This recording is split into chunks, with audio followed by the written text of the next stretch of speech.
On a pris l'habitude de parler du cinéma comme d'un art qui raconte des histoires, comme un espace narratif où s'enchaînent des personnages, des situations, des conflits et des résolutions, et où l'on cherche spontanément du sens à travers des thèmes, des symboles ou des intentions d'auteur. Pourtant, si l'on s'arrête un instant sur ce que le cinéma fait réellement, si l'on cesse de lui demander ce qu'il veut dire pour observer ce qu'il provoque en nous, une évidence s'impose peu à peu.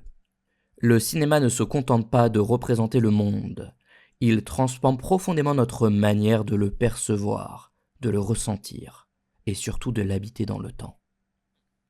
C'est précisément à cet endroit que se situe la pensée de Gilles Deleuze, qui n'a jamais considéré le cinéma comme un simple objet d'analyse ou comme un divertissement illustrant des idées philosophiques préexistantes, mais comme une forme de pensée à part entière, autonome, irréductible aux catégories classiques de la philosophie.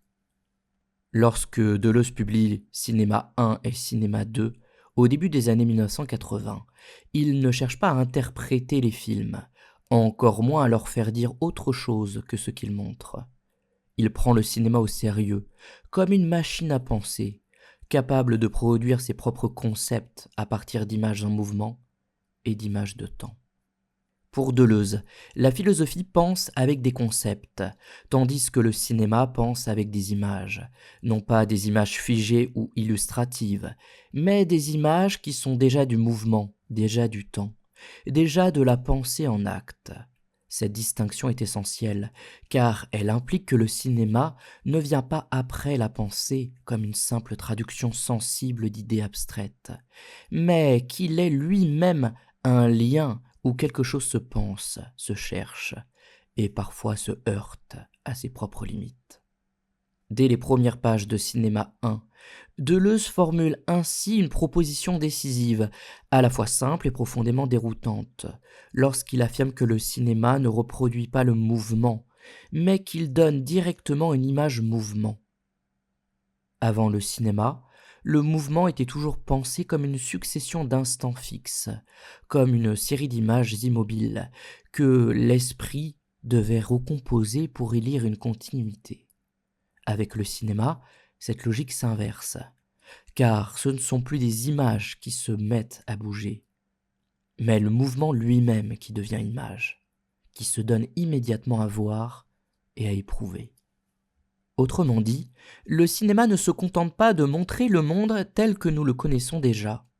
Il fabrique une nouvelle manière de penser le monde, une nouvelle organisation de la perception, de l'action et du temps, qui va profondément transformer notre rapport à la réalité. À partir de cette intuition fondatrice, Deleuze ne va pas classer les films par genre, par école ou par période historique, mais selon des régimes d'images, c'est-à-dire selon des manières différentes de faire circuler le mouvement, de distribuer l'action et de faire émerger le temps à l'intérieur même des images. C'est ainsi qu'il distingue deux grands régimes du cinéma, qui ne s'opposent pas simplement de manière chronologique, mais qui correspondent à deux façons profondément différentes d'habiter le monde, l'image mouvement et l'image temps.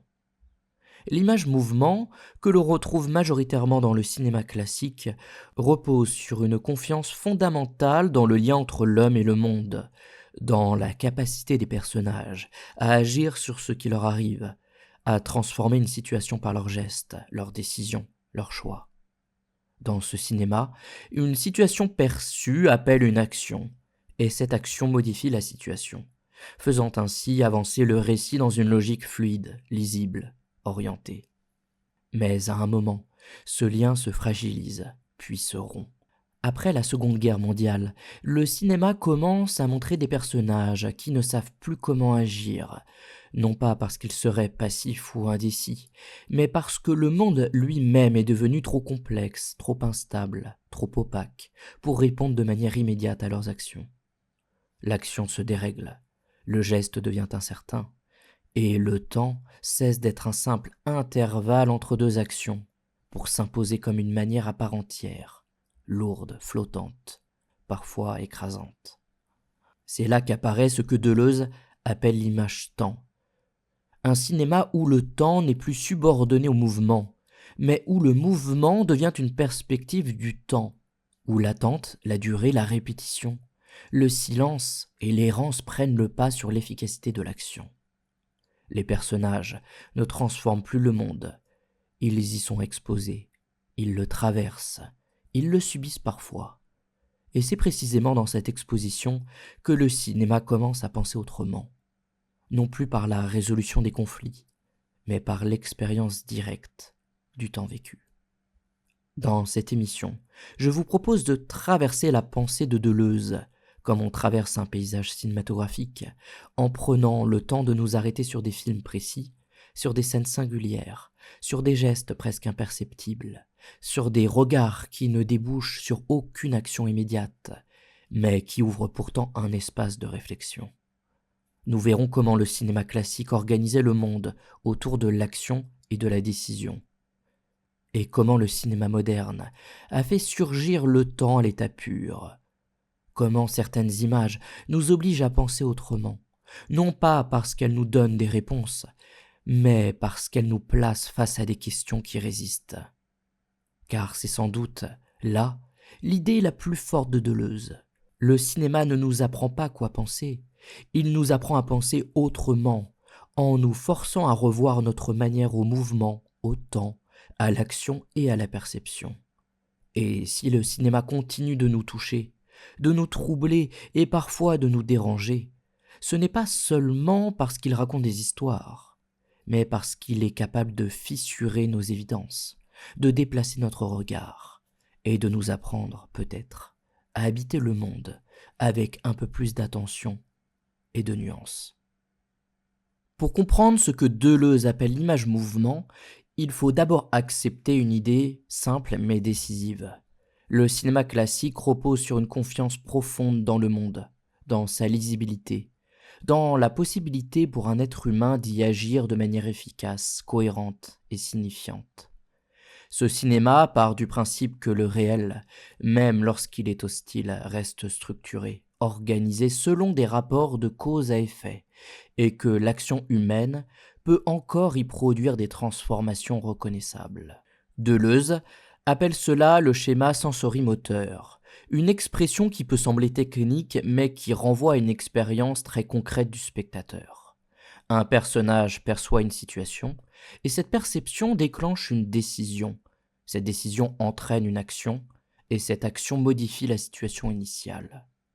Autrement dit, voir conduit à faire et faire conduit à changer le monde.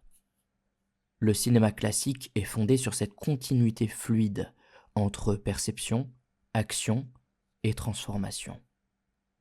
Deleuze résume cette logique en une formule très claire. Une situation perçue conduit à une action qui modifie la situation.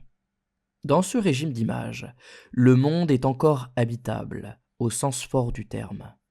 Il oppose une résistance, bien sûr, mais une résistance intelligible, presque pédagogique, comme si le réel testait les personnages, sans jamais se dérober complètement à leur compréhension.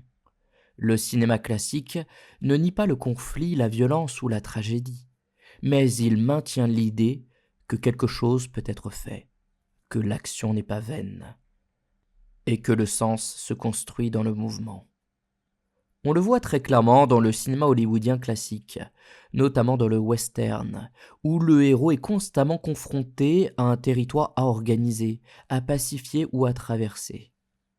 Chez John Ford, par exemple, le paysage n'est jamais un simple décor, il est un espace à conquérir, à comprendre, à parcourir. Et chaque décision du personnage inscrit son corps dans une géographie lisible. Dans La prisonnière du désert, la quête obsessionnelle d'Ethan Edwards n'est pas seulement psychologique, elle est spatiale, inscrite dans des déplacements, des choix de trajectoire, des gestes répétés qui donnent au monde une structure presque cartographique. Mais cette logique de l'action ne se limite pas aux grands espaces. Elle est tout aussi présente dans le cinéma du suspense, notamment chez Alfred Hitchcock, où chaque regard, chaque information perçue engage immédiatement une possibilité d'action. Dans Fenêtre sur cour, par exemple, le personnage de James Stewart est immobilisé physiquement, mais jamais mentalement. Son regard devient une action à part entière, une enquête progressive où chaque perception appelle une hypothèse, chaque hypothèse une décision, chaque décision une mise en danger. Même l'immobilité du corps reste intégrée dans un schéma d'efficacité narrative, où voir, c'est déjà agir. Ce que Deleuze montre ici, c'est que le cinéma classique n'est pas simplement un cinéma de l'action spectaculaire, mais un cinéma de la continuité entre l'homme et le monde. L'action y est possible parce que le monde répond, parce qu'il offre des prises, des résistances identifiables, des lignes de force que le personnage peut apprendre à lire. Le héros classique n'est pas nécessairement un être tout-puissant, mais un être ajusté, capable de comprendre la situation dans laquelle il se trouve et d'y inscrire un geste pertinent. Dans ce régime de l'image-mouvement, le temps lui-même reste subordonné à l'action. Il est ce qui permet à l'action de se déployer, de se préparer, de s'accomplir et de produire ses effets. Le temps n'est pas encore un problème en soi, il est une mesure, un intervalle, un support narratif. Et il s'écoule entre deux décisions, entre deux événements, sans jamais devenir un obstacle ou une énigme. Le spectateur avance avec les personnages, partage leur compréhension progressive du monde, anticipe leurs gestes, et trouve dans cette dynamique une forme de clarté, voire de réassurance. Deleuze insiste sur ce point fondamental. Le cinéma classique repose sur une croyance dans le lien entre perception et action, et donc sur une croyance dans le monde lui-même. Croire au monde, ici, signifie croire que le réel peut encore être organisé par l'expérience humaine, que le mouvement a un sens, et que les images peuvent nous guider dans cette organisation. L'image-mouvement n'est pas une simple technique cinématographique, c'est une manière d'habiter le réel, une manière de penser l'existence comme un ensemble de situations auxquelles il est encore possible de répondre. C'est précisément pour cette raison que cette forme de cinéma va progressivement entrer en crise. Non pas parce qu'elle serait naïve ou dépassée, mais parce que le monde qu'elle suppose, un monde lisible, répondant à l'action humaine, va commencer à se fissurer. Lorsque les personnages ne sauront plus comment agir, lorsque leurs gestes n'auront plus de prise évidente sur le réel, lorsque le temps cessera d'être un simple support pour devenir une manière pesante, alors le cinéma devra inventer autre chose. C'est ce basculement que nous allons maintenant explorer, au moment où le schéma sensorimoteur se dérègle, et où le cinéma commence à montrer non plus des personnages qui transforment le monde, mais des êtres confrontés à un réel qui résiste à toute action immédiate. Pour aller plus loin dans la compréhension de l'image-mouvement, Deleuze propose une typologie des images qui permet de décrire, avec une grande finesse, la manière dont le cinéma classique organise notre rapport au monde. Il ne s'agit pas pour lui de classer les plans de manière technique ou formelle, mais de comprendre ce que font les images, ce qu'elles produisent comme expérience perceptive, affective et active chez le spectateur. Dans ce régime de l'image-mouvement, Deleuze distingue principalement trois grandes formes d'images qui correspondent aux grandes fonctions de notre rapport au réel. Percevoir, ressentir et agir. Ces trois dimensions ne sont jamais complètement séparées dans un film, mais elles structurent l'économie globale du cinéma classique et permettent de comprendre pourquoi ce cinéma donne le sentiment d'un monde encore cohérent et lisible. La première de ces formes est ce que Deleuze appelle l'image-perception. Il s'agit des images par lesquelles le monde est donné à voir, des images qui organisent un champ visuel, qui sélectionnent ce qui compte, ce qui mérite attention, ce qui devient signifiant dans une situation donnée. Dans le cinéma classique, la perception n'est jamais neutre, elle est orientée, cadrée, déjà chargée d'une possibilité d'action. Ce que le personnage voit n'est pas simplement ce qui est là, mais ce qui appelle une réponse, ce qui demande à être compris pour que quelque chose puisse se produire ensuite. Deleuze insiste sur le fait que la perception cinématographique n'est jamais une copie du réel, mais une sélection, une découpe, une manière d'ordonner le monde. Voir au cinéma, c'est déjà interpréter une situation, et c'est cette interprétation qui rend l'action possible. L'image-perception construit ainsi un monde hiérarchisé, structuré autour de points d'intérêt, de lignes de force, de tensions perceptibles qui orientent le récit. À cette image-perception s'articule l'image-affection, sans doute l'une des notions les plus célèbres et les plus intuitives de la pensée deleuzienne du cinéma. L'image-affection correspond au moment où le film ne nous montre plus seulement ce qui est perçu, mais ce qui est ressenti. Elle est souvent incarnée par le gros plan, et en particulier par le gros plan du visage, que Deleuze considère comme un lieu privilégié de l'affect. Il écrit ainsi : « Le gros plan est le visage, et le visage est le gros plan. » Dans ces images, l'action est suspendue, le temps semble ralentir. Ce qui compte n'est plus ce qui va se passer, mais ce qui est éprouvé. La peur, le désir, la colère, la tristesse, la détermination ne sont pas encore des actions, ce sont des intensités, des états affectifs qui préparent ou retardent le passage à l'acte. Et l'image-affection ne fait pas avancer le récit au sens strict, mais elle lui donne sa profondeur humaine, en rendant visible ce qui se joue intérieurement chez les personnages. Ce point est essentiel chez Deleuze. L'affect n'est pas une psychologie, ce n'est pas une explication intérieure, mais une force visible, une tension inscrite dans l'image elle-même. Le visage n'explique rien, il expose une intensité. Il ne raconte pas ce que le personnage pense, il donne à voir ce qu'il ressent, dans une forme presque brute, immédiate, qui touche directement le spectateur. Enfin, la troisième grande forme de l'image-mouvement est l'image-action, qui constitue le cœur du cinéma classique.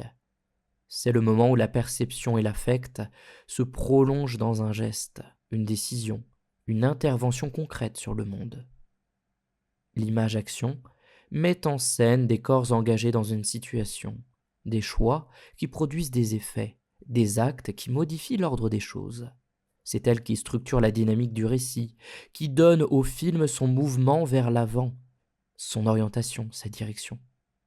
Dans ce régime, l'action est toujours signifiante, même lorsqu'elle échoue ou conduit à une impasse tragique. Elle s'inscrit dans une chaîne de causes et de conséquences qui reste lisible, compréhensible, interprétable. Le spectateur peut suivre cette chaîne, anticiper ses développements, comprendre ce qui se joue, parce que le monde du film répond encore aux gestes humains. L'image-action suppose un univers où l'action a un poids, où elle engage réellement le devenir de la situation. Ce qui est fondamental chez Deleuze, c'est que ces trois types d'images, perception, affection et action, ne sont pas des simples catégories analytiques, mais les éléments d'un même système. Le cinéma classique fonctionne parce qu'il parvient à articuler ces dimensions de manière fluide. On perçoit une situation, on en éprouve les enjeux affectifs, puis on agit, et cette action reconfigure la perception suivante. C'est cette circulation continue qui donne au cinéma classique son impression de cohérence et de continuité. À travers cette typologie, Deleuze montre que le cinéma classique ne se contente pas de raconter des histoires efficaces. Il propose une certaine vision du monde, dans laquelle l'homme est encore capable de comprendre ce qui lui arrive et d'y répondre par l'action. Les images ne sont pas seulement des fragments visuels, elles sont les rouages d'un système où le mouvement a un sens, où le temps reste maîtrisable et où le réel demeure accessible à l'expérience humaine. Mais c'est précisément cette articulation harmonieuse qui va progressivement se dérégler, lorsque la perception ne conduira plus naturellement à l'action, lorsque l'affect se détachera du geste, lorsque l'action cessera de produire des effets clairs sur le monde. Alors ce système entrera en crise. Les images ne fonctionneront plus de la même manière, et le cinéma sera contraint d'inventer un nouveau régime, une autre manière de penser par image. C'est à ce point de rupture que nous conduit la suite de cette traversée, lorsque l'image-mouvement commence à vaciller et que l'image temps fait irruption comme une réponse à un monde devenu incertain. À un moment précis de l'histoire du cinéma, quelque chose se dérègle, lentement mais irréversiblement, comme si le moteur même du cinéma classique, cette confiance dans l'action et dans sa capacité à transformer le monde, commençait à caler. Pour Gilles Deleuze, cette rupture n'est pas seulement esthétique ou narrative, elle est profondément historique, existentielle, presque ontologique. Après la Seconde Guerre mondiale, le monde qui se donne à voir à l'écran n'est plus le même, et surtout, il ne répond plus de la même manière aux gestes humains. Le cinéma classique reposait sur une évidence tacite. Lorsqu'un personnage agissait, quelque chose se produisait. Même l'échec avait un sens, même la tragédie s'inscrivait dans une logique intelligible. Or, après la guerre, cette évidence se fissure. Les personnages continuent de percevoir, de ressentir, parfois même de vouloir agir, mais le monde oppose une résistance nouvelle, sourde, opaque, comme si les actions humaines glissaient désormais à sa surface sans parvenir à l'affecter réellement. Deleuze décrit ce moment comme une crise du schéma sensorimoteur. Les liens qui unissaient la perception affect et action se distendent, puis se rompent. Les personnages voient, mais ce qu'ils voient ne leur indique plus clairement ce qu'ils doivent faire. Ils ressentent, mais ces affects ne débouchent plus sur des gestes efficaces. Ils agissent parfois, mais leurs actions semblent déconnectées de leurs effets, comme si le monde avait perdu sa capacité à répondre. Deleuze formule cette rupture avec une grande précision lorsqu'il écrit que les personnages du cinéma moderne ne savent plus comment agir, parce qu'ils ne savent plus comment voir. Cette phrase est essentielle, car elle renverse une idée profondément ancrée. Le problème n'est pas l'inaction ou la passivité, mais une crise de la perception elle-même. Le monde ne se donne plus comme un ensemble de situations lisibles appelant une réponse claire. Il apparaît alors fragmenté, instable, contradictoire, parfois absurde. Le cinéma va alors commencer à montrer des personnages désajustés, non pas parce qu'ils seraient faibles ou indécis, mais parce que la situation dans laquelle ils se trouvent excède leur capacité d'action. Le réel devient trop vaste, trop complexe, trop lourd de conséquences pour être immédiatement transformé par un geste individuel. L'action cesse d'être une solution évidente et devient parfois un problème supplémentaire. C'est dans ce contexte que Deleuze accorde une place centrale au néo-réalisme italien, qu'il considère comme l'un des premiers cinémas à avoir assumé pleinement cette crise. Chez Roberto Rossellini ou Vittorio De Sica, les personnages sont confrontés à des situations qui les dépassent. La pauvreté, la ruine morale, la désorganisation sociale, l'absence de repères stables. Dans Le voleur de bicyclette, par exemple, le père agit, cherche, se déplace, mais chaque geste semble voué à l'échec. Non pas par manque de volonté, mais parce que le monde social dans lequel il évolue ne lui offre plus aucune prise réelle. Ce qui frappe dans ces films, c'est que l'action n'est pas absente. Elle est simplement inefficace. Les personnages marchent, cherchent, parlent, tentent de résoudre des problèmes concrets. Mais le réel se dérobe sans cesse, comme si la logique de cause à effet qui structurait le cinéma classique avait été dissoute. Le temps s'allonge, les errances se multiplient, les récits se fragmentent. Et le spectateur n'est plus porté par une progression claire, mais plongé dans une expérience de durée, d'attente, parfois d'épuisement. Cette crise se prolonge et s'approfondit dans le cinéma moderne européen, notamment chez Michelangelo Antonioni, où l'action ne disparaît pas, mais se vide de sa finalité. Dans l'Avventura, un événement dramatique majeur survient très tôt, la disparition d'un personnage. Et pourtant, cette disparition ne donne lieu à aucune résolution classique. La quête s'épuise, se dilue, se transforme en errance. Et ce qui devait être un moteur narratif devient une sorte de trou noir autour duquel gravitent des personnages incapables de donner un sens clair. à ce qui leur arrive. Chez Antonioni, le monde résiste non pas par la violence ou l'opposition directe, mais par son indifférence. Les paysages, les architectures, les espaces urbains ou désertiques semblent absorber les personnages, les réduire à des silhouettes, à des présences fragiles dans un environnement qui ne leur répond plus. L'action n'est plus un moyen d'habiter le monde, mais un geste presque dérisoire face à une réalité qui excède toute tentative de maîtrise. Deleuze voit dans cette évolution bien plus qu'un changement de style.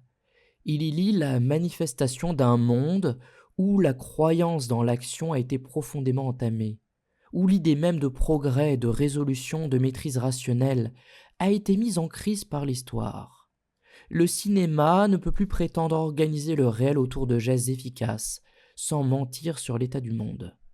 Il doit inventer une autre manière de montrer, une autre manière de faire sentir, une autre manière de penser. C'est ainsi que les personnages du cinéma moderne deviennent souvent des êtres qui regardent plus qu'ils n'agissent, qui attendent plus qu'ils ne décident, qui traversent des situations sans pouvoir les transformer immédiatement. Non pas parce qu'ils auraient renoncé à agir, mais parce que l'action n'est plus donnée comme une évidence. Le monde n'est plus un espace à conquérir ou à organiser, mais un milieu opaque à traverser, un ensemble de forces contradictoires auxquelles il faut d'abord être exposé.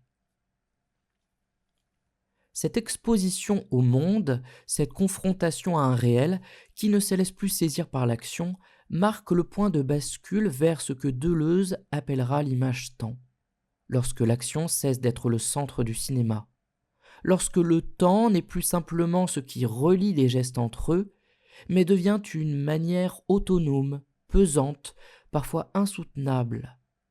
Alors le cinéma entre dans un nouveau régime d'image, où penser ne consiste plus à agir sur le monde, mais à éprouver sa durée, sa fragmentation et son instabilité.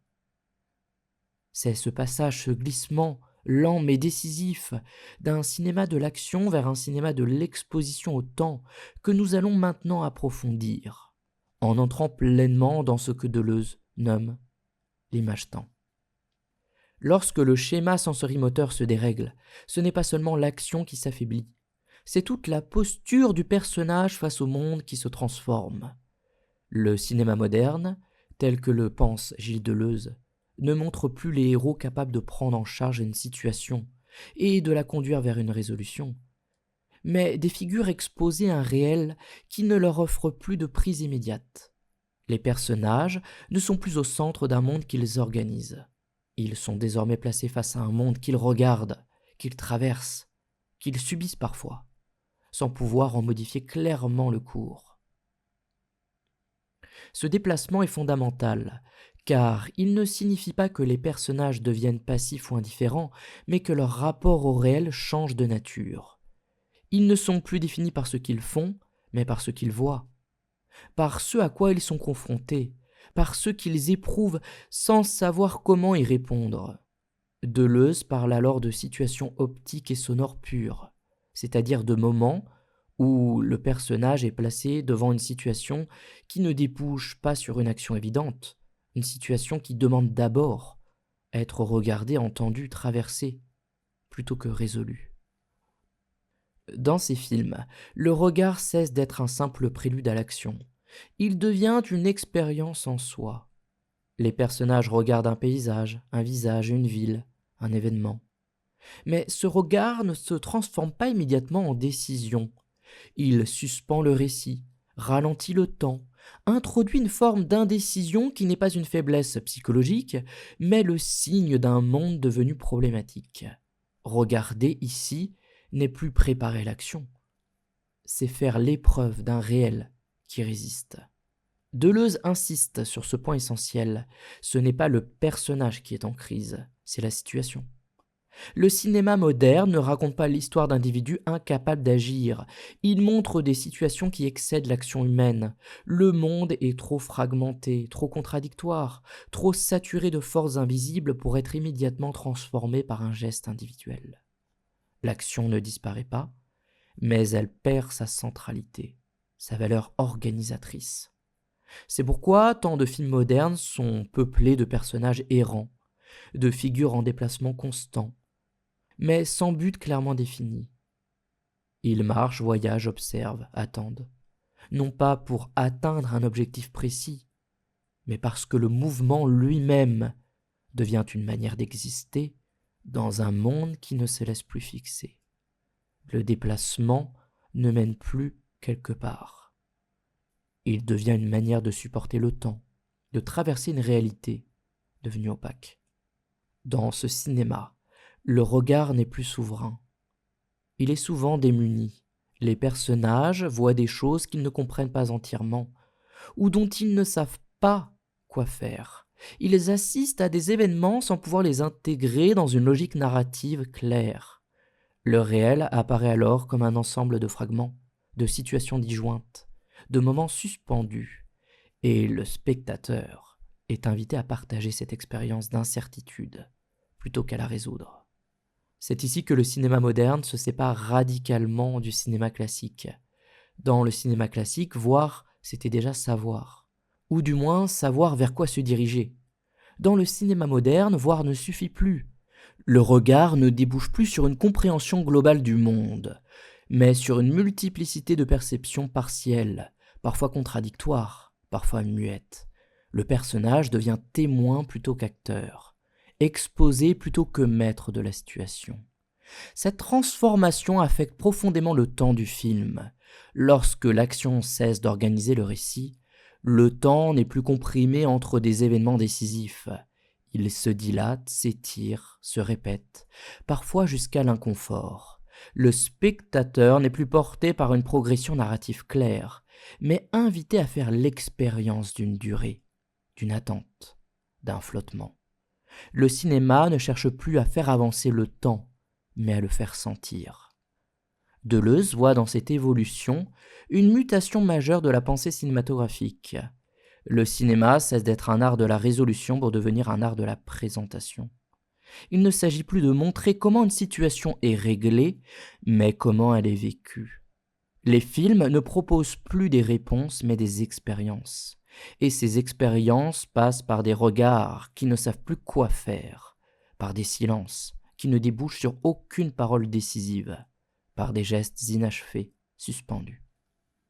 Ce cinéma du regard, de l'exposition et de la durée ne demande pas au spectateur de suivre une intrigue, mais de partager un état.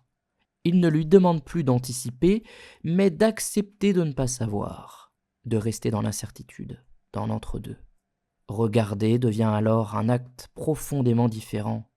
Ce n'est plus dominer le monde par la vision, mais reconnaître qu'il y a dans le monde quelque chose qui échappe à toute prise immédiate.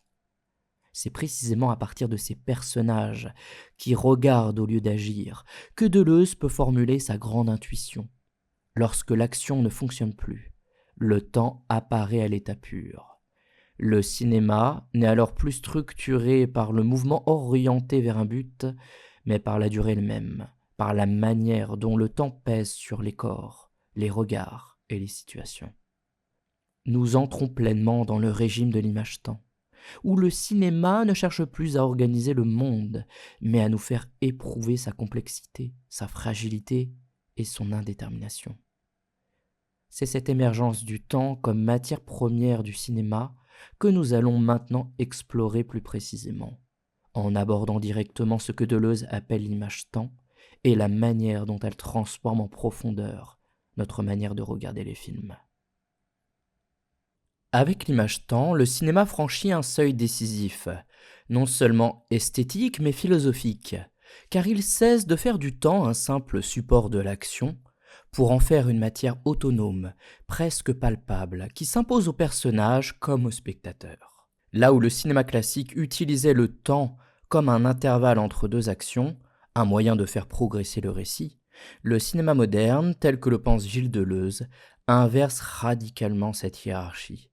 Ce n'est plus le temps qui est au service du mouvement, mais le mouvement qui devient une manière parmi d'autres de traverser le temps. Deleuze formule ce renversement dans une phrase devenue centrale. Le temps n'est plus la mesure du mouvement, c'est le mouvement qui devient une perspective du temps. Autrement dit, le cinéma ne cherche plus à organiser le temps autour d'actions décisives, mais à nous faire éprouver le temps lui-même dans sa durée, sa lenteur, ses répétitions, ses ruptures, ses stagnations parfois presque insupportables. Dans ce régime de l'image-temps, les actions ne disparaissent pas totalement, mais elles perdent leur fonction organisatrice. Elles ne structurent plus le récit, elles n'en sont plus l'axe central, et surtout, elles ne garantissent plus une transformation du monde. Le temps cesse alors d'être ce qui relie les événements entre eux pour devenir ce qui les déborde, ce qui les engloutit, ce qui les rend parfois insignifiants ou dérisoires. Les personnages agissent encore, mais leurs gestes semblent désormais flotter dans un temps qui les dépasse. Ce qui change profondément, c'est que le cinéma ne montre plus un monde orienté vers l'avenir, vers une résolution à venir, mais un monde habité par des couches de temps hétérogènes. Le passé, le présent et le futur ne sont plus clairement distincts. Ils s'entrelacent, se contaminent, se répondent. Le souvenir surgit dans le présent sans prévenir. Le futur n'est plus une promesse mais une incertitude, et le présent lui-même se dilate, se fissure, devient instable. Dans ce cinéma, le temps n'est plus linéaire. Il n'avance plus comme une flèche tendue vers un but. Il tourne, il revient, il stagne, il se replie sur lui-même. Le récit progresse plus selon une logique de cause et de conséquence, mais selon une logique de coexistence des durées. Plusieurs temps peuvent exister simultanément dans une même image, dans un même plan, dans un même geste suspendu. C'est pourquoi Deleuze parle d'un cinéma où le temps devient visible, non pas au sens où il serait représenté de manière abstraite, mais au sens où il se donne directement à éprouver. Le spectateur ne comprend pas le temps, il le ressent. Il en fait l'expérience à travers des plans qui durent, des silences prolongés, des gestes répétés, des regards qui ne débouchent sur aucune action décisive. Le film ne raconte plus ce qui arrive, il expose ce qui dure. Dans ce régime, le montage change de fonction. Il ne sert plus principalement à organiser une continuité narrative efficace, mais à faire coexister des moments, des temporalités, des états. Les ellipses ne sont plus seulement des raccourcis narratifs, elles deviennent des béances, des trous du temps, des absences qui comptent autant que ce qui est montré. Ce qui n'est pas montré devient aussi important que ce qui l'est, car le temps n'est plus comblé par l'action. Le personnage, lui aussi, se transforme profondément. Il n'est plus celui qui maîtrise son devenir par ses choix, mais celui qui est traversé par le temps, affecté par des durées qu'il ne contrôle pas. Il peut être hanté par un souvenir, immobilisé par une attente, désorienté par un présent qui ne mène nulle part. Sa subjectivité n'est plus définie par ce qu'il fait, mais par la manière dont il est affecté par le temps qui passe ou qui s'accumule. Ce cinéma de l'image-temps exige alors du spectateur une autre posture. Il ne s'agit plus de suivre une intrigue, de deviner la suite, d'anticiper une résolution, mais d'accepter de rester dans le temps du film, de s'y installer, de le laisser agir. Le spectateur n'est plus guidé par l'action, il est exposé à une durée. Regarder devient une expérience, parfois inconfortable, parfois hypnotique, souvent déstabilisante. Ce point est essentiel chez Deleuze. L'image-temps n'est pas un effet de style, ni un goût pour la lenteur ou l'abstraction, mais la réponse cinématographique à un monde où l'action ne suffit plus à produire du sens. Lorsque le réel devient trop complexe pour être maîtrisé par le geste, le cinéma ne peut plus prétendre l'organiser artificiellement. Il doit montrer cette complexité, cette indétermination, cette épaisseur temporelle qui caractérise l'expérience moderne. Ainsi, le cinéma moderne ne renonce pas à penser, au contraire, il pense autrement. Il ne pense plus par l'enchaînement logique des actions, mais par la mise en présence de durées hétérogènes, de temps disjoints, de moments suspendus. Le film devient un espace où le temps se donne directement sans être subordonné à une finalité narrative. Et c'est précisément dans cette expérience que le cinéma rejoint pour Deleuze une forme de pensée radicale. C'est à partir de cette autonomie du temps que vont apparaître des formes nouvelles d'images, où le passé, le présent et l'avenir cessent d'être ordonnés, où la mémoire, le rêve, l'attente et l'instant se mêlent dans une même image. Nous entrons alors dans un cinéma qui ne montre plus ce que le monde fait au personnage, mais ce que le temps fait au monde lui-même.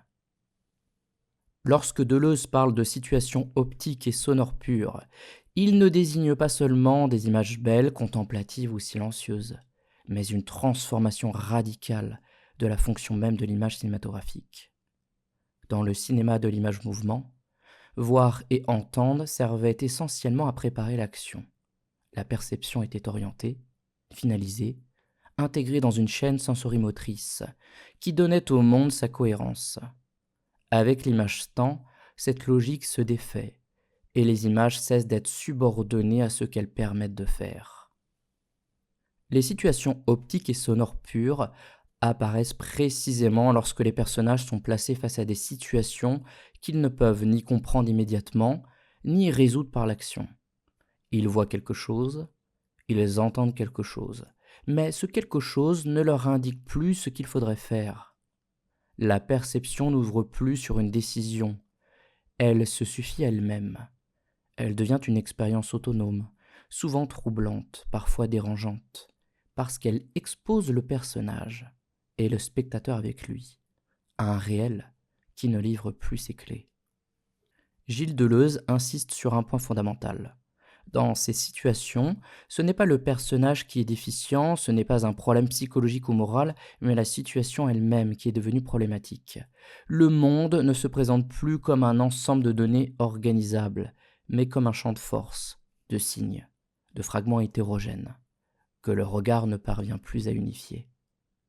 Voir n'est plus comprendre, et entendre n'est plus savoir comment réagir.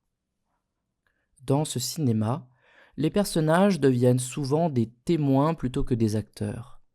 Ils assistent à des événements, traversent des espaces, entendent des paroles ou des bruits, mais sans que ces éléments s'agrègent en une situation claire appelant une réponse. Le regard se fait hésitant, parfois perdu, parfois fasciné, mais rarement souverain. Il ne domine plus le monde et il s'y expose. Le cinéma ne montre plus un regard qui maîtrise, mais un regard qui endure. Ce basculement est capital, car il modifie profondément notre rapport aux images. Là où le cinéma classique nous guidait, nous orientait, nous rassurait par la cohérence de ses enchaînements, le cinéma de l'image-temps nous place dans une position d'incertitude. Nous voyons, mais nous ne savons toujours pas quoi penser de ce que nous voyons. Nous entendons, mais ces sons ne viennent pas nécessairement soutenir une action ou expliquer une situation. Ils existent pour eux-mêmes, comme des éléments du réel qui résistent à toute intégration immédiate. Les situations sonores pures jouent ici un rôle essentiel. Les voix peuvent devenir flottantes, désincarnées, détachées des corps. Les bruits prennent parfois le pas sur les dialogues. Les silences s'allongent, deviennent lourds, presque matériels. Le son ne commande plus l'image, il ne la soutient plus narrativement. Il l'accompagne, la contredit parfois, ou la laisse dans une forme de suspension. Le spectateur n'est plus guidé par une bande-son explicative, mais confronté à une expérience sonore qui participe pleinement de l'indétermination du monde.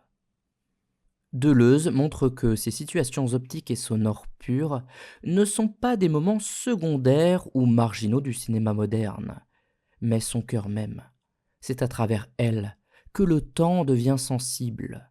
Lorsque rien ne se passe au sens de l'action, lorsque le récit semble suspendu, ce qui apparaît, c'est la durée elle-même, cette matière invisible, que le cinéma rend perceptible par l'attente, par l'immobilité, par la répétition, par le vide. Dans ces moments, le cinéma ne cherche plus à faire avancer une histoire, mais à faire éprouver une situation. Il ne demande plus au spectateur de comprendre, mais de rester avec ce qui est donné, même si cela demeure opaque. Regarder devient alors un acte profondément différent. Ce n'est plus anticiper ni interpréter immédiatement, mais accepter de ne pas savoir, de demeurer dans un état d'ouverture, parfois d'inconfort. Ce cinéma demande un autre type d'attention, une attention plus lente, plus flottante, mais orientée vers un résultat. Il ne s'agit plus de suivre un fil narratif, mais de se laisser traverser par des images et des sons qui ne promettent aucune résolution. C'est pourquoi ces films peuvent désarçonner, voire agacer. Ils refusent de donner au spectateur ce qu'il attend traditionnellement du cinéma, à savoir une prise claire sur le sens. Mais pour Deleuze, c'est précisément là que le cinéma accomplit pleinement sa puissance de pensée. En montrant des situations optiques et sonores pures, le cinéma ne nous dit pas ce que le monde est. Il nous confronte à la manière dont le monde se donne à nous lorsqu'il cesse d'être immédiatement habitable par l'action. Il ne propose pas une interprétation mais une expérience. À travers ces images et ces sons, qui ne débouchent sur aucune décision, le cinéma moderne fait apparaître une vérité essentielle. Le réel n'est pas toujours organisé autour de nos intentions, de nos projets ou de nos désirs d'efficacité. Il est parfois là simplement dans sa densité, dans sa durée, dans son opacité. Et apprendre à regarder ce réel sans chercher immédiatement à le résoudre devient alors une forme nouvelle de pensée. C'est dans ces situations optiques et sonores pures que le cinéma, selon Deleuze, cesse définitivement d'être un art de l'action pour devenir un art du temps, un art de l'exposition, un art de la patience, qui nous apprend moins à agir qu'à éprouver, moins à maîtriser qu'à habiter. Avec cette idée de cinéma comme machine à penser, Gilles Deleuze franchit un pas supplémentaire, sans doute le plus radical de toute sa réflexion. Car ce qu'il affirme ici, ce n'est pas simplement que le cinéma peut véhiculer des idées, ni même qu'il peut être analysé philosophiquement, mais qu'il est en lui-même une forme de pensée autonome, irréductible à la philosophie, comme toute autre discipline. Le cinéma ne se contente pas de représenter le monde tel qu'il existe déjà dans nos catégories mentales. Il le recompose, il le redistribue, il le reconfigure à travers des images qui produisent de nouvelles manières de voir, de sentir et de penser.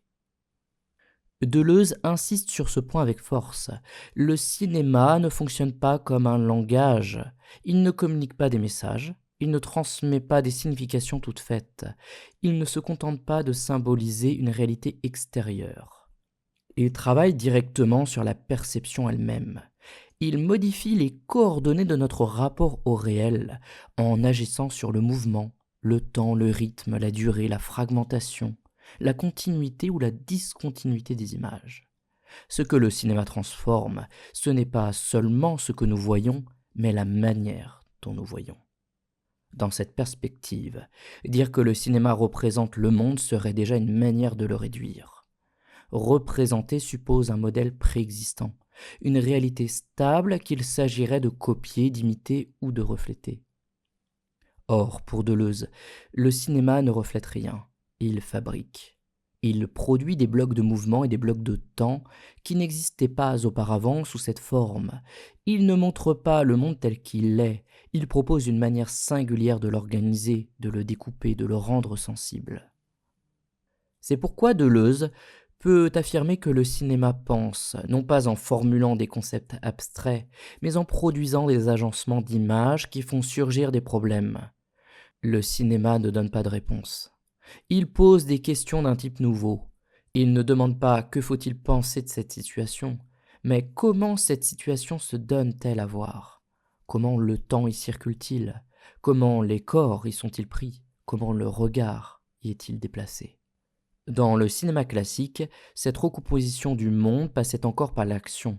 Le cinéma pensait en organisant le réel autour de gestes efficaces, de décisions lisibles, de trajectoires claires.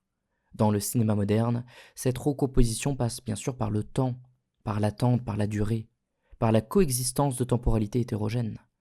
Mais dans les deux cas, il s'agit toujours de pensée, au sens fort, d'une pensée qui ne passe pas par le discours, mais par l'expérience sensible. Deleuze est très clair sur ce point. Le cinéma ne doit pas être jugé selon les critères de la philosophie, de la littérature ou du théâtre. Il a sa logique propre, ses moyens propres, ses puissances spécifiques. Là où la philosophie crée des concepts, le cinéma crée des images qui font penser sans passer par le concept. Il agit directement sur notre rapport au réel, souvent avant même que nous ayons le temps de formuler quoi que ce soit. C'est en ce sens que le cinéma devient, chez Deleuze, une machine à penser. Une machine non pas au sens mécanique ou froid, mais au sens d'un dispositif capable de produire des effets de pensée. Le film n'est pas un objet clos, porteur d'un sens unique, mais un agencement ouvert qui met le spectateur au travail. Penser avec un film, ce n'est pas en extraire une morale ou une thèse.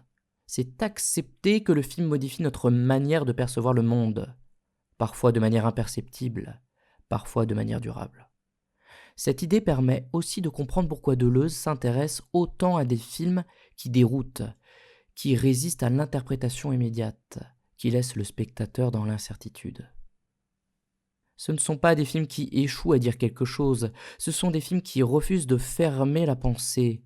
Ils ne livrent pas un sens à consommer, mais ouvrent un espace où la pensée doit se déplacer, se réajuster, parfois renoncer à ses habitudes. Dire que le cinéma recompose le monde, c'est donc dire qu'il nous apprend à voir autrement, à sentir autrement, à habiter autrement le temps et l'espace. Chaque film, lorsqu'il est pris au sérieux, propose une certaine organisation du réel, une certaine manière de faire tenir ensemble les corps, les lieux, les durées, les affects. Regarder un film, ce n'est jamais seulement observer une fiction, c'est entrer, pour un temps, dans une manière de penser le monde. C'est pour cela que Deleuze ne hiérarchise pas les films en fonction de leur message ou de leur profondeur supposée, mais en fonction de leur capacité à inventer des images nouvelles, à faire émerger des rapports inédits entre le temps, le mouvement et la perception. Un grand film n'est pas celui qui explique bien, mais celui qui fait vaciller nos évidences, qui dérègle nos automatismes perceptifs, qui nous oblige à penser là où nous ne pensions plus. À ce stade de réflexion, le cinéma n'apparaît plus comme un simple art du spectacle ou du récit, mais comme un champ d'expérimentation philosophique à part entière. Il devient un lieu où s'éprouve notre rapport au monde, à l'histoire, au temps et à nous-mêmes. Et c'est précisément cette capacité à recomposer le réel plutôt qu'à le représenter fidèlement qui fait du cinéma, pour Deleuze, l'un des arts majeurs de la pensée contemporaine. Dans la suite, il faudra alors se demander ce que cette machine à penser produit concrètement chez le spectateur, comment elle transforme notre rapport au monde, et pourquoi Deleuze peut aller jusqu'à dire que le cinéma, dans certaines conditions, permet de retrouver une forme de croyance dans le monde lui-même. Si la pensée de Gilles Deleuze continue de nous parler avec autant de force aujourd'hui, ce n'est pas parce qu'elle proposerait une théorie définitive du cinéma, ni parce qu'elle offrirait une grille d'analyse prête à l'emploi, mais parce qu'elle touche à quelque chose de beaucoup plus fondamental.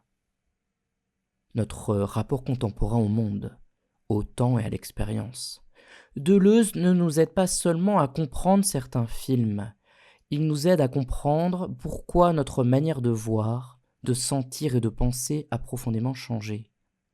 Nous vivons dans un monde où l'action est omniprésente, valorisée, exigée, mais où elle semble de plus en plus impuissante à produire du sens durable.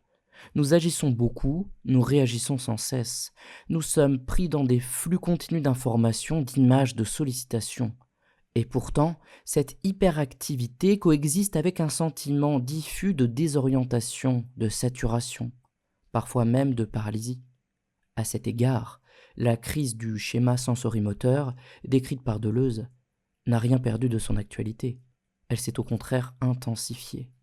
Le cinéma contemporain, dans toute sa diversité, porte les traces de cette transformation. Même lorsque les films semblent narratifs, rapides, spectaculaires, ils sont souvent traversés par des formes de discontinuité, de fragmentation, de flottement temporel qui témoignent d'un monde devenu difficile à saisir, comme un tout cohérent. Le temps y est éclaté, les récits y sont disjoints, les personnages y sont souvent pris dans des situations qu'ils ne maîtrisent plus entièrement. Le cinéma ne peut plus prétendre organiser le réel autour de l'action sans trahir l'expérience contemporaine. C'est ici que Deleuze demeure essentiel, car il ne nous propose pas une nostalgie du cinéma classique, ni une célébration aveugle du cinéma moderne, mais une manière de penser ces mutations sans les réduire à une perte ou à une décadence. Il nous permet de comprendre que ce que le cinéma exprime, ce n'est pas un simple changement de style, mais une transformation profonde de notre manière d'habiter le monde. Le passage de l'image mouvement à l'image temps n'est pas un progrès linéaire, c'est une réponse artistique à un monde devenu problématique. Deleuze est également essentiel parce qu'il nous invite à modifier notre posture de spectateur. Dans une époque saturée d'images explicatives, de récits simplifiés, de contenus conçus pour être immédiatement compris et consommés, il nous rappelle que toutes les images n'ont pas vocation à expliquer, à rassurer ou à conclure. Certaines images ont pour fonction de maintenir ouvertes des questions, de suspendre le jugement, de nous confronter à ce qui résiste à la compréhension immédiate. Cette leçon est précieuse aujourd'hui, car elle va à l'encontre d'une logique dominante qui exige du sens immédiat, de l'efficacité narrative, de la lisibilité permanente. Deleuze nous apprend à accepter l'opacité, la lenteur, l'indécision non comme des défauts, mais comme des expériences nécessaires pour penser à un monde complexe. Il nous rappelle que comprendre trop vite, c'est souvent cesser de penser. En ce sens, la pensée deleuzienne du cinéma dépasse largement le cadre du 7e art. Elle entre en résonance avec notre rapport contemporain aux images en général, qu'il s'agisse des images médiatiques, numériques ou sociales. Nous sommes entourés d'images, mais rarement invités à les habiter, à les éprouver dans leur durée, à en ressentir les effets plutôt qu'à en consommer le sens. Deleuze nous offre des outils pour résister à cette consommation accélérée de l'image, en réapprenant à regarder. Il est essentiel aussi parce qu'il refuse de réduire le cinéma à un simple miroir du monde ou à un discours idéologique.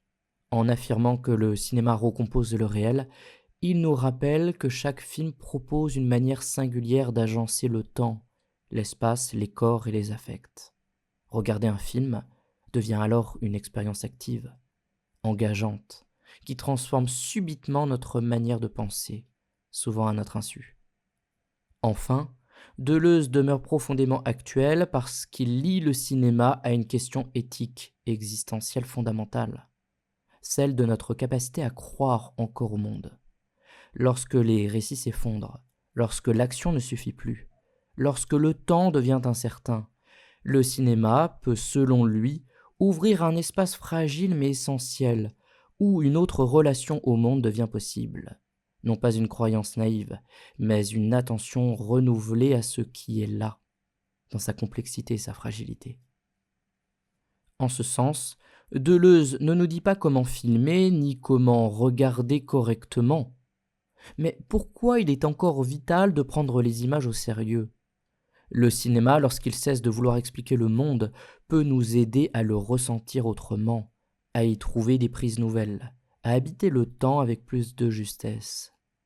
Et c'est précisément pour cela que la pensée de Deleuze, loin d'être un monument théorique figé, reste une ressource précieuse pour penser le cinéma d'aujourd'hui, et peut-être aussi pour penser notre propre manière d'être au monde.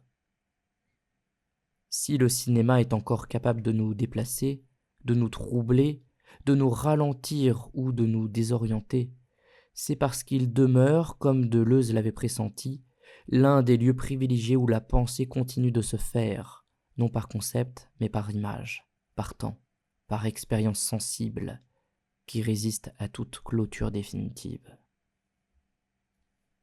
Au terme de ce parcours, il devient peut-être plus clair que ce que Gilles Deleuze nous propose n'est ni une théorie du cinéma au sens académique, ni une méthode d'analyse à appliquer mécaniquement au film, mais une invitation beaucoup plus profonde, apprendre à regarder autrement. Regarder autrement le cinéma, bien sûr, mais aussi à travers lui, notre rapport au monde, au temps, à l'action et à nous-mêmes. Car ce que Deleuze met en lumière, c'est que le cinéma n'est jamais neutre dans la manière dont il organise notre expérience. selon qu'il privilégie l'action ou la durée, la résolution ou l'attente, la clarté ou l'opacité. Il nous installe dans un certain rapport au réel. Le cinéma classique nous apprenait à croire dans l'efficacité de l'action, dans la lisibilité des situations, dans la possibilité de transformer le monde par des gestes justes. Le cinéma moderne, lui, nous confronte à un monde qui résiste, qui déborde nos intentions, qui ne se laisse plus organiser aussi facilement. Mais cette transformation n'est pas une perte pure et simple. Il n'est pas le signe d'un cinéma devenu élitiste ou coupé du réel. Elle est la trace sensible d'un monde qui a changé, d'une expérience historique et existentielle, où l'action ne suffit plus, où le temps devient un problème, où la perception elle-même vacille. Le cinéma, en ce sens, ne fait que refléter ces bouleversements. Il les pense, il les travaille, il les rend perceptibles. Regarder un film à la lumière de Deleuze, ce n'est donc pas chercher à y déceler un message caché ou une thèse à extraire, mais accepter que le film nous fasse quelque chose. Accepter que certaines images ne se laissent pas réduire à une interprétation immédiate, que certains plans durent trop longtemps, que certains récits semblent se perdre, que certaines actions n'aboutissent pas.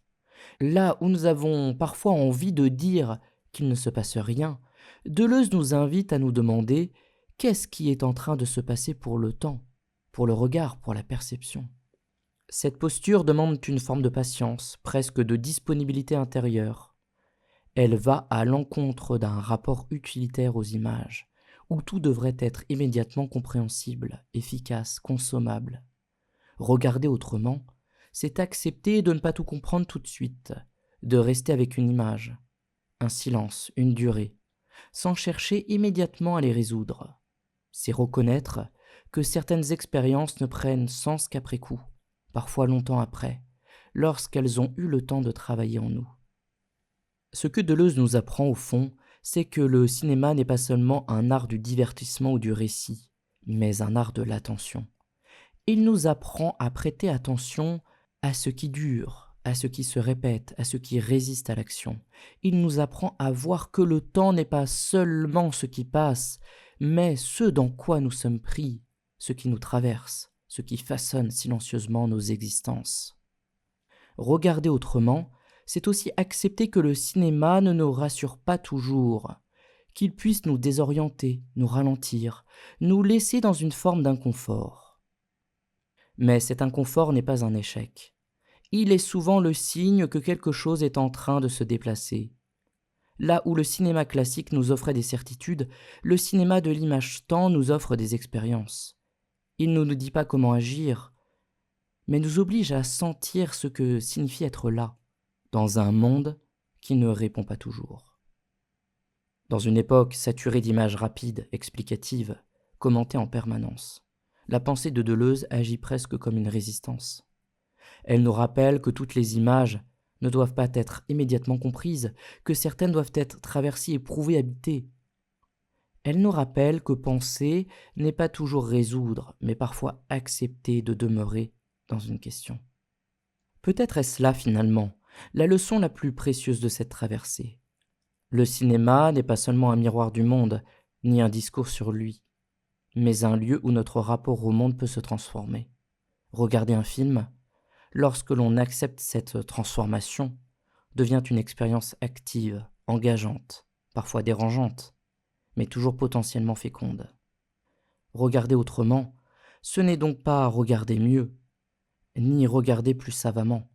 C'est regarder avec plus d'attention au temps, au silence, aux hésitations, aux zones d'ombre. C'est accepter que le cinéma ne nous prenne pas toujours par la main et qu'il nous laisse parfois seuls face à une image qui ne nous explique rien, mais qui nous oblige à penser. Et peut-être est-ce précisément pour cela que le cinéma, tel que le pensait Deleuze, reste si précieux aujourd'hui, parce qu'il nous offre encore, dans un monde pressé, fragmenté, saturé de récits, un espace où le temps peut se déposer, où le regard peut se transformer, et où la pensée peut, lentement, recommencer à se faire.